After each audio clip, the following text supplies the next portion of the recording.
everyone. I'm Tabitha Walter, Eagle Forum's political director, and today I am joined by Cindy Castilla, who is president of Texas Eagle Forum. Hi, Hi, Cindy.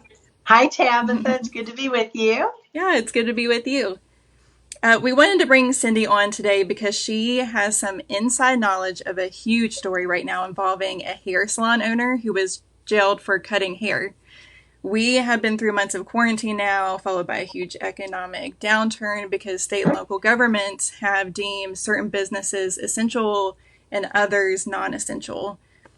First, Cindy, will you talk about the timeline of the Texas Governor Greg Abbott's orders regarding the coronavirus and then how the city of Dallas followed suit? Okay, sure.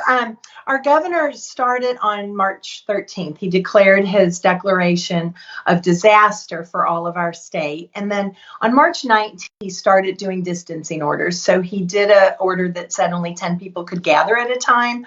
At the same time, he closed our schools temporarily across the state. So for all public districts, he closed those, and he stopped our ability to eat in restaurants. So he did that, and almost immediately, every step he took, our county governor with our county commissioners took similar steps, but usually a little bit tighter. On the 22nd, our governor stopped all surgeries, anything that was considered not immediately necessary. So the good news for Texas, as much as we started wondering what was happening to us in Texas, being starting a tight lockdown, abortions were stopped in Texas. So that was one good thing with his lockdowns. But they stopped unnecessary surgeries, and in an effort to empty our hospitals, it's what the science indicated at that time. But it was dangerous for a lot of people. Let's see, he did some orders to stop travelers when they came into our state, either flying or driving. If they were stopped, they were told, there was a law that said they had to, or a rule that said they had to self-quarantine. So he was doing that. At the same time, our county and our city were both just bringing us in tighter and tighter. So our governor never issued an order that said you had to stay at home, but our county did make that order. And so that went into effect on the 23rd for us. So we weren't allowed to go out anymore. And I want to say about Texans, we're pretty independent, but we're also self-responsible. And, we're a great state for gun rights, and people are responsible with their guns here. And same with this, I think we're responsible for our health. I feel like they could have compelled us to want to stay home. The science was doing that at the time. And I think we would have done that. And it turns out a group that we work with looked deep into our Constitution. And we don't generally go to the Texas Constitution and see what it says. But our Bill of Rights, I'm going to read here. Our Texas Bill of Rights specifically states that the usurpation of the rights of the citizenry is accepted out of the general powers of the government, and such rights shall never be violated. So really, these orders in our state were probably unconstitutional. Right. And I think we've had that discussion internally and then among friends, like, is this constitutional? Is this legal? So yeah, I think that's on everyone's mind right now. And it's been for a while. And then at the same time, we've seen state and local governments make examples of people for violating these orders. And the most recent in your state of Texas is Shelley Luther. She is a salon owner in Dallas who violated a local order by opening her business so she could pay her mortgage, and so her hairdressers that she employed could feed their kids as well. She received a 7-day jail sentence along with a $7,000 fine. The judge offered to reduce her sentence if she apologized for being selfish.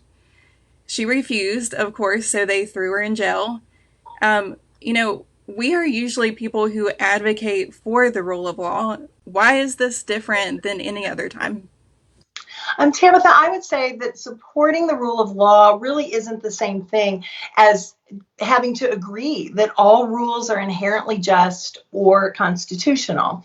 So we're in this period where our government is forgetting that we're founded on liberty and an individual's right to self Our founders broke laws when they declared our independence Right. from a ruler, and it turns out our government is turning into rulers, in this Mm-hmm. case, and we tend to reject that. So, if we really take liberty seriously, I feel like we must be willing to question the government's ability to shut down the economy by fiat. They just told us no more. Mm-hmm. And so they're taking away our rights to support our families and ourselves.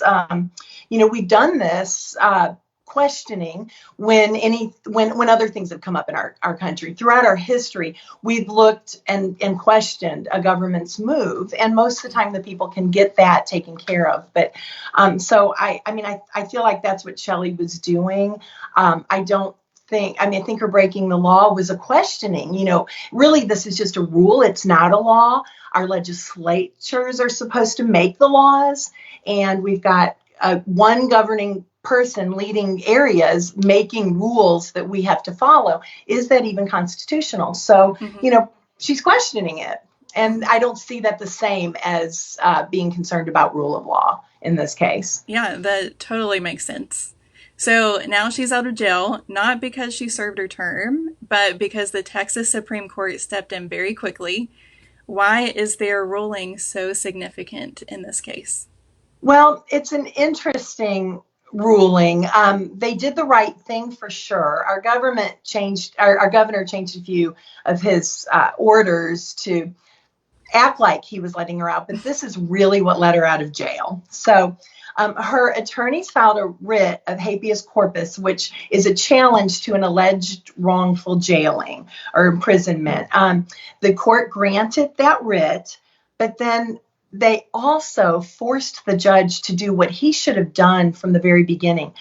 In Texas, almost all things that you're charged for, except really heinous crimes, you are allowed to bond out. He offered her no bond. Wow. He didn't apologize to him, and he offered her no bond. And so this is where the irony is. So we offer people bond so that they can work and take care of their family. Mm-hmm. The very thing they've jailed her for is working to take care of her family. So, government can be crazy, but we Mm-hmm. really appreciate she had good lawyers, and these are good people who went back to the rule of law, which is important. Right. So the government was forced to take it back, or Yeah. the judge. And I want to point out here too that it's so important, especially in the state of Texas, which elections are different in each state, but in Texas, you can elect your Supreme Court justices to sit on the Yes. state Supreme Court. And so in this case, this was a huge benefit for not only Shelley Luther, but the whole state of Texas. So when someone comes under scrutiny again for a similar so-called crime, that there's already a past case to say this was not constitutional and this went against what we believe in our state. So yeah, that's a huge win. Yeah, and when you hear Shelley talk about what she did, she really was standing as the face of business, small business owners for Texas. And because she did this, she got conversations with the people who are helping guide the governor and decisions on our state. And she actually was able to, with some other salon owners, get them to understand that they want to protect people. They don't want to not protect people. Nobody is forced at all to go to their salon. I mean, if we started Mm-hmm. forcing people who are compromised to go out, I think the same people who are saying, please open our economy, would be saying that is unconstitutional to force people out of their homes, to force them not to wear a mask. So, Right. we want to help people protect themselves, but we don't want to be under a lockdown that's going to destroy more lives and more life, liberty, pursuit of happiness. Pursuit of happiness originally was pursuit of property. Right. So, Yeah, exactly. That's so, very well said. so. So I want to take this time to shine a spotlight on the other ways that Texas Eagle Forum has been active during quarantine and your efforts to reopen the economy. What are you all up to?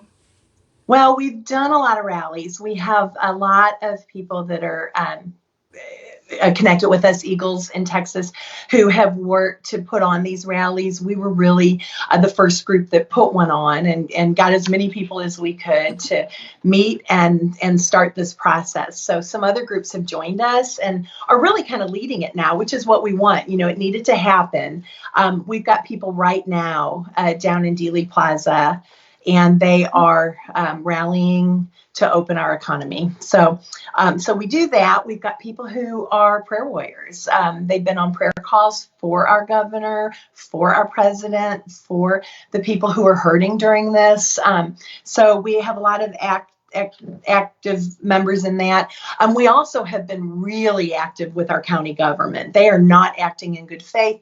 We only have one conservative on our county commission, and we've been able to get on calls. It's the only way to speak in now at meetings, and we have gotten 3 really kind of leftists that are the other 3 commissioners. Our judge does not vote with us, but we've gotten them to overturn the closing of craft stores. Just when you were supposed to wear a mask, our county commissioner purposely closed by name Hobby Lobby and other craft stores. Wow. People were ushered out of the stores, leaving their carts. He did that just as we were told we needed to make masks. So he's picking Target, Walmart, the big grocery stores as the place for people to go past the pharmacy where sick people are going to get their medicines. Mm-hmm. To go get your craft supplies, which are in very little, of them at the back corner of the store. So we got that overruled. We stopped him from hiring $280,000 worth of people who are going to advise him, who were really his political friends, past campaign managers. And so we got that ended. So I feel like that was Eagles. I mean, we were on the phone talking about that, working that, getting calls and letters and editorials out for that. So that's the kind of stuff we do. So you're not bored during this quarantine whatsoever? No, nobody stops volunteers. Yeah, so we've been very, very busy, and we're enjoying it because this really is about our very essence. We want to protect families. We think families are the most important unit in our country, mm-hmm. and we want to support that, and so that's what we're doing. Absolutely. Well, that's wonderful. Cindy, thank you so much for the work that you all are doing in shedding a light on this situation. If you all have questions for us, post them below. If you know someone who would want to get involved with the Texas Eagle Forum, share this video with them. The National Eagle Forum also has more information on what is happening at the federal level as well. You can sign up for our emails at eagleforum.org and even sign up to get our monthly Eagle Forum report sent right to your mailbox. We will post these links in the comments section below. Thank you guys so much for joining us. See you next time. Bye.